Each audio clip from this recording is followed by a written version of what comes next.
আওয়ামী লীগকে বিএনপি নির্বাচনে নিয়ে আসার চেষ্টা করছে বলে মন্তব্য করেছেন ইসলামী আন্দোলন বাংলাদেশের আমির মুফতি সৈয়দ মোহাম্মদ রেজাউল করিম। শনিবার বিকেলে লালমনিরহাট কালেক্টর মাঠে এক সমাবেশে তিনি এসব কথা বলেন।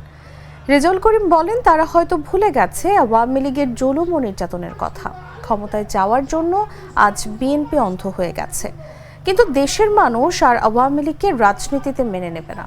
তিনি বলেন, আওয়ামী লীগ ভারতের দালাল ছিল না, তারা ছিল ভারতের সরকার। আমরা দেখেছি শেখ হাসিনা ভারতে গেলে তাকে মুখ্যমন্ত্রী বলে সম্বোধন করেছেন, যে কারণে আজ তারা বাংলাদেশের স্বাধীনতায় বিশ্বাস করে না। আগামী নির্বাচনে আজকে বাংলাদেশের মধ্যে যখন এই ভারতের দালাল বলবো না, আওয়ামী লীগ ভারতেরই সরকার ছিল। বলেন বলেন বলেন।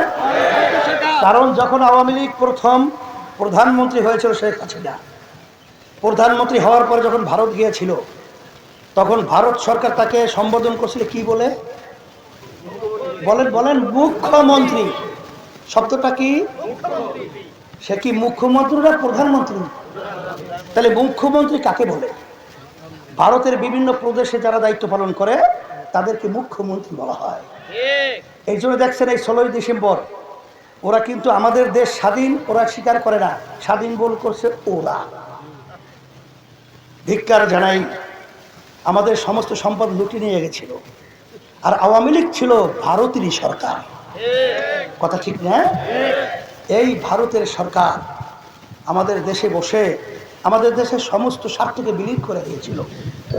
শেখ হাসিনাই তো বলেছে যে আমি ভারতকে যা দিয়েছি এক কখনোই তারা ভুলতে পারবে না।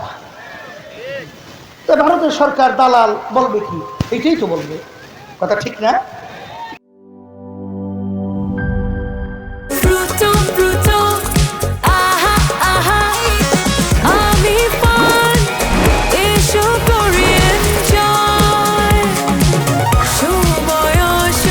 প্রাণ ফ্রুটো, সময় অসময় ফ্রুটোময়।